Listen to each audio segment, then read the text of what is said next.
What is going on, everyone? My name is Andy. Welcome back to another FPL video. Today we are talking Game Week 30 Wildcard. Now, I know a lot of people are waiting until Game Week 31. We're going to talk about that in this video, but there are some people going for it this week, and obviously some of the players will cross over from this week to next week. And to be honest, we'll probably just do another draft anyway next week, and I'll talk about the disadvantages, the advantages, what I would be thinking about, and all that good stuff. So if you enjoy it, please do give it a like, hit subscribe if you're new around here. Let's jump into it. So just some things to consider, right? So Game Week 30 versus 31. I've already talked about this kind of last week on different videos, but the main difference is particular teams, either their fixtures are about to swing in a good way or in a bad way, right? So the two teams in particular that's making people choose 31 over 30 are Leeds United and Aston Villa. Now, you might not own many of those players. You might not want them, right? In which case, wildcarding this week might be a better idea. But for example, Leeds United have Sheffield United in Game Week 30. Really good fixture, one of the best fixtures you can probably target right now. But in Game Week 31, they have a tough fixture, then they have another two tough fixtures after that as well. So from Game Week 31 to 33, it doesn't look great for Leeds. Yes, they'll probably score goals. Does that mean you go without Leeds players completely? Possibly not. But wildcarding in Game Week 30, you might want three of them. Wildcarding in Game Week 31, you might only want one. So that's a bit of a consideration. Aston Villa is another one as well. They play Fulham at home in Game Week 30, good fixture. Then they got two tough fixtures before West Brom in Game Week 33. And then they got a pretty tough end to the season as well. They will have a double game week at some point, which is obviously important, but we don't know when that's going to be. So I don't think it's worth hurting your team just to carry kind of three Aston Villa players. So that's one of the reasons to go for 31 instead of 30 Game Week 30 is because of those two teams. Albeit, it's only a couple of teams, right? You could overhaul the rest of your squad and take them into consideration, maybe transfer them out down the line. So it's not a huge issue which one you do. It's going to depend on your team.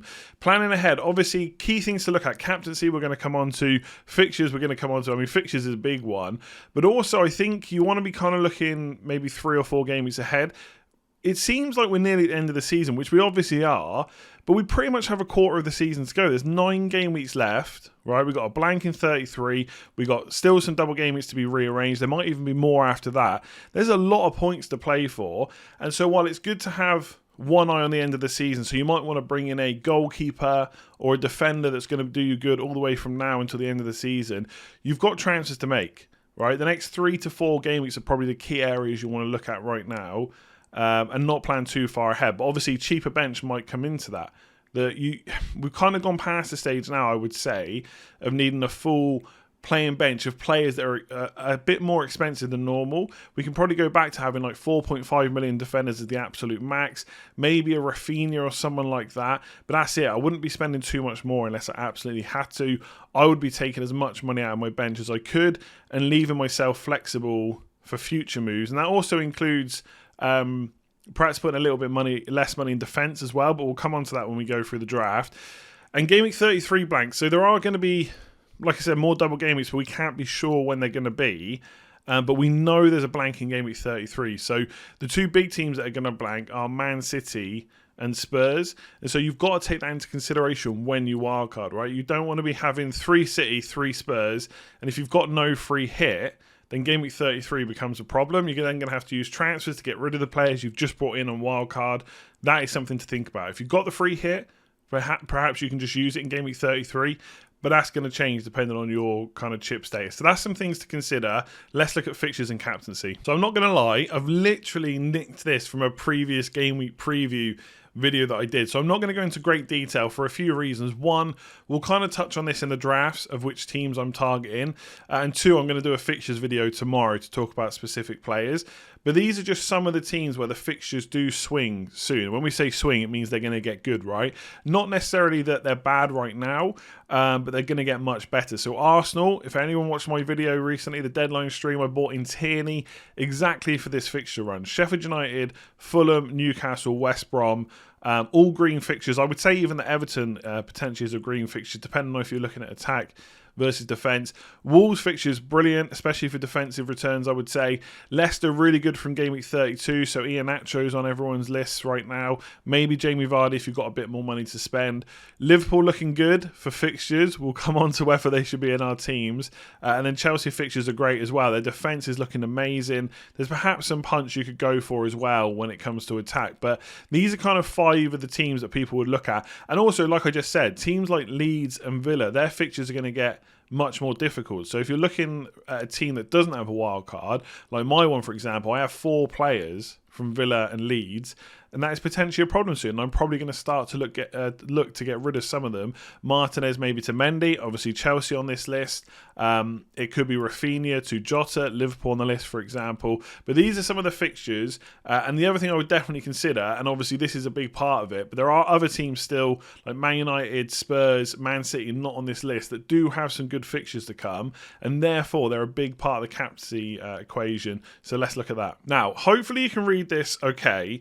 This is game weeks 30 to 34, where I would consider the best fixtures and probably where the best captains are coming from. Now, I don't want to get into a big discussion in this video around who is the best captain. We'll obviously do that week to week, and your opinion might differ from my opinion, but I've put down the main fixtures. So in game week 30, the one we got coming up, Chelsea play West Brom, Leeds versus Sheffield United. A lot of people captained Bamford and Rafinha last week in 29. That worked out all right.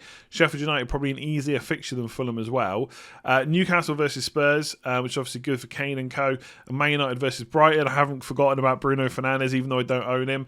31, you got City, Liverpool, Arsenal come up. And I won't go through every single one, but I noted down how many times a team comes up over the next 5 weeks. And Liverpool, Man United, Man City and Spurs all came up 3 times. Now, you might rate a different player or a different team higher than me. That's absolutely fine. Arsenal, for example, come up a few times, although it's not very often I would put Aubameyang ahead of like Salah or De Bruyne or Fernandes, whoever it might be. But you might, right? So if you wanted to go for Aubameyang versus Sheffield United in game week 31, that's absolutely something that you should do. But these are the 4 teams that I would definitely look at having players from. Even if you only want to captain, like, I don't know, it might be Fernandes and Kane, and you want to skip De Bruyne. Obviously, Gundogan's an option. Or if you want to skip Salah, not Gundogan again, Jota is still an option at a cheaper price as well. So I would have a look at captains. I've said this all season, but it's something I've done that has worked for me, is choosing your captains in advance. It doesn't mean that you can't take in certain factors that might change your opinion. So some people, for example, saw that Harry Kane had played 120 minutes in the Europa League before he played Villa in game week 29. So they changed their mind on him. That's obviously perfectly fine. You all have to have your own kind of reasons for going for certain picks, etc. But having a list in advance, right, does 2 things. One, it stops you changing your mind so much and almost like getting flustered. It almost takes a decision out of your hands, I would say, because you've already decided on your next 5 captains. But also, more importantly, it really focuses down your transfers. So if there's a player you're going to captain 2, 3, maybe even 4 times in the next 5 game weeks, they should pretty much be on your wildcard team. And if that means you have to miss out on another big hitter, then so be it. They miss out. Your captain is the most important pick every single week. So definitely take that into account. If you want to go differential, you want to go for different teams that no one's thinking about, like Trossard and Lingard last week, absolutely you should do that. The process doesn't change, but obviously your opinion on who that player is, i.e. who is the best captain, is going to differ. But this is something I would definitely do before I wildcard it, because my first 2 picks would almost certainly be the players that I want to captain very, very soon. Okay, so this is the draft that I've come up with so far. Now, a few caveats, as ever, with these videos. Your buying and selling value might not be the same as mine. You might have more money to spend. You might have less. That might let you do different things than I have done, right? Also, this is not 100% set in stone. I'm recording this and then putting it out on the Tuesday of the first week of the international break. There's a lot of time before the next deadline. There could be injuries, there could be news we get from managers that makes us change our opinion, all sorts, right? We might look into more stats, etc., and change our opinions. But I think around the structure, I'm quite happy with it. And also, of course, this is not me putting a team up and saying this is the one you should copy. Like, for example, there's no Bruno Fernandes here, and I'm sure there's a lot of people in fact, they're probably not even screaming at the screen. They've probably already written a comment about what an idiot I am for not including Bruno Fernandes, which is absolutely fair enough. But he could be in instead of De Bruyne or Salah. And these are the kind of things you have to consider. Like, Man City, I think we haven't talked about them, obviously, because they didn't play in Game Week 29, and sometimes you can forget about a team. They've won the league, there was some rotation, that kind of puts them off a little bit, but they're still the best team in the league, and they've got some good fixtures coming up, and if the players you pick play, then you could be quids in. Obviously, as always, it's which players will play, will they get rotated? Like they have Leicester, then Champions League, then Leeds in Game Week 31, then Champions League. And if people get rotated for that Leeds game, which is quite possible, then you've potentially got players like De Bruyne on your bench again, and that isn't great. Obviously, you do want somewhat of a playing bench. But also, if you've spent that much money and you've got him instead of Fernandes, who's almost guaranteed to start week in, week out, that's potentially a problem. So that's something you'll have to weigh up. Same with the defence. So right now, I don't think I would go for Cancelo or Stones. I just think there's that little bit of doubt every single week. If I was going to go for a Man City defender, it would be Diaz, but he could be changed to Azpilicueta. You could go for a triple up on Chelsea defence if that was something that you wanted to do. I've got Jamie Vardy in this team. You know, it's debatable whether he's worth the money over Iheanacho right now. The one thing I would say is we know he is nailed. I don't want to get into another James Justin scenario, but, you know, when Barnes is back, when Maddison's back, maybe Iheanacho misses out. The thing is, Barnes is probably going to be out for a little while. I think he's 2 weeks into his rehab, I think I read, and I'm pretty sure he was going to be out for 6 weeks, so he's going to be a problem anyway. So when Maddison comes back, is there a guarantee that Iheanacho misses out? Not necessarily. He and Vardy have formed a pretty good partnership. So for his price, he might be a better option. The problem, I think, with Wildcard in Game Week 30 is Rafinha and Bamford really do have some pretty good fixtures, or have a really good fixture in Game Week 30, which is Sheffield United, like I spoke about already. So I would probably want them. You could transfer them later on. You could book in a transfer, but I'd possibly not try and do that. But you'd only have to play one each week. And then maybe in 31 or 32, you switch to Iheanacho up front or Antonio, whoever it might be. Rafinha could go for someone like Neto, for example, because of Wolves fixtures. There's ways you can play this, right? And again, I don't want to go into too much detail about whether Salah is a good pick. I just think if you look at the captains, I'd want to captain him quite a lot. And then looking at the back line, Phillips is in as your cheap player. Now, he does block off your third Liverpool player, so that's the only thing that would put me off him, but he has started the last 2 games alongside Kabak in the league, and I do wonder now if that's going to be the full-time kind of first choice centre-back partnership, as first choice as it can be right now with all the injuries, with Fabinho in midfield. And then got Rudiger as a cheap option into Chelsea with Mendy in goal to double up. And then Forster as the cheap goalkeeper, just in case he fully gets that first choice spot ahead of McCarthy. I don't know if that's going to happen, but for the sake of 0.1 million, I probably would just spend the extra. So this is the team as it stands for the draft. But I do, as always, want to do some tinkering because we can definitely play around with it. And, you know, having Vardy up front, there is massive scope to have a different player there instead, a lot cheaper, which gives you way more money to spend elsewhere. So let's tinker a little bit. So there are loads and loads and loads of ways we can change this draft, right? And some of it's all about just different combos. So instead of a Chelsea goalkeeper, maybe you go for a different goalkeeper and you go for a second outfield Chelsea defender, for example. There are a lot of ways to play, right? So we'll just start tinkering. For me, I think Jota would definitely be in. I think his value and just look at Liverpool's fixtures. I know they've not been as good as we think recently, but after Arsenal, it's Villa, Leeds, Newcastle, and then to end the season, Southampton, West Brom, Burnley, Crystal Palace. It doesn't get much better than that, unless you've completely written Liverpool off, which I don't think you should. Jota would be in there, right? I think he's going to be quite a popular player. I've actually changed from the draft. I've already changed from size to Cody. So I was having a look.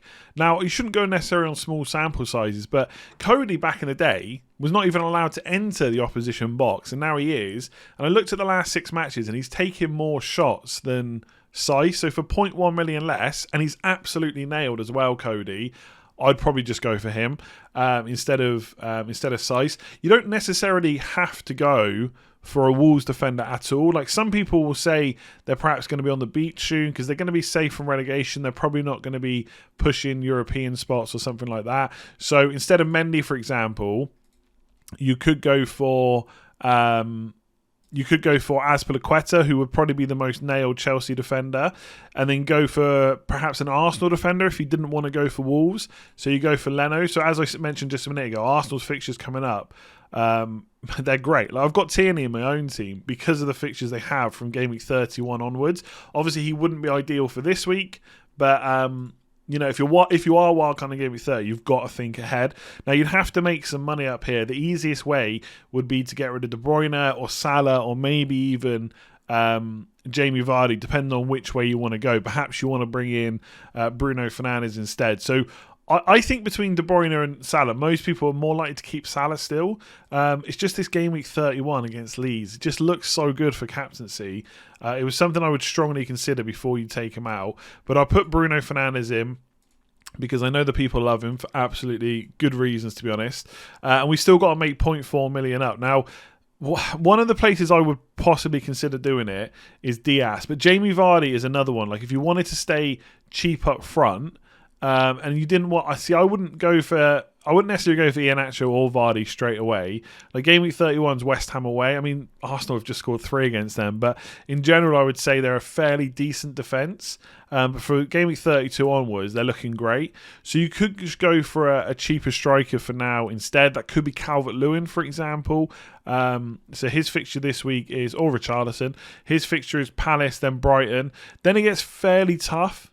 But Sheffield United at home is not bad in 36, but you're probably not going to keep them that long, right? So you could just put them in for now and then take them out later when you want to get Iheanacho in or Antonio, whoever it might be. And West Ham's fixtures are actually not bad.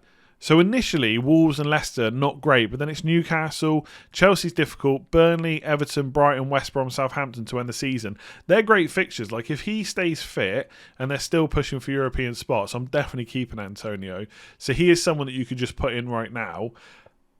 But that gives you the money to then upgrade elsewhere. Now, one player I've not seen in a huge amount of teams is Trent Alexander-Arnold. Now... He's 7.3 million, and I think early on in the season people would constantly say that Robertson's the better option. But I just think Trent's looked good. I'm not even looking at stats and stuff. I'm looking on the eye, and I think Trent's looked okay. It's a lot of money to outlay for a defender who plays for a team that are not keeping clean sheets at the moment. And although I can't show you the fixtures there, because the screen won't scroll down far enough, I've already talked about them, right? Villa, Leeds, Newcastle, Southampton, West Brom, Burnley, Palace.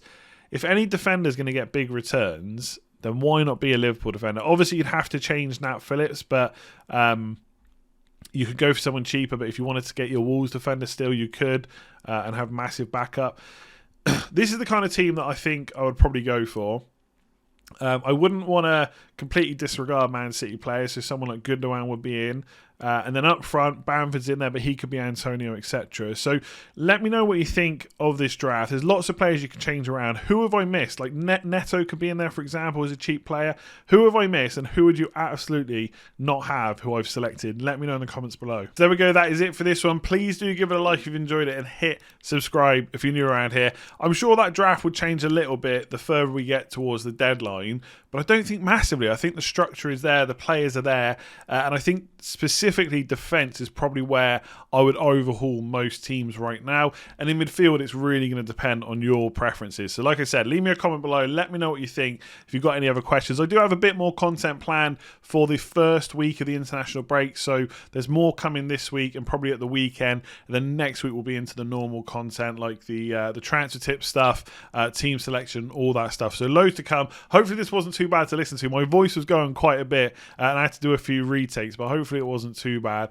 And lastly, if you've not already checked out Patreon, patreon.com/letstalkfpl, link in the description below. We're so close to 300 patrons now. Thank you to everybody that has signed up. You all get up on the Legends wall. There's loads of perks and benefits over there, so make sure to check them out if you haven't already. And a big shout out to Kev M and Brad C, who have signed up since the last video. Big thank you to you and to everyone that already has, and everyone that's supporting the channel in general. We're so close to 150,000 subscribers. Let's make it happen before the season ends. Hopefully you're enjoying your international break. I'll keep some content coming just in case you can't get enough of FPL. But yeah, I'll leave it there because I think my voice is going to go again. Give it a like, hit subscribe, and I'll catch you soon.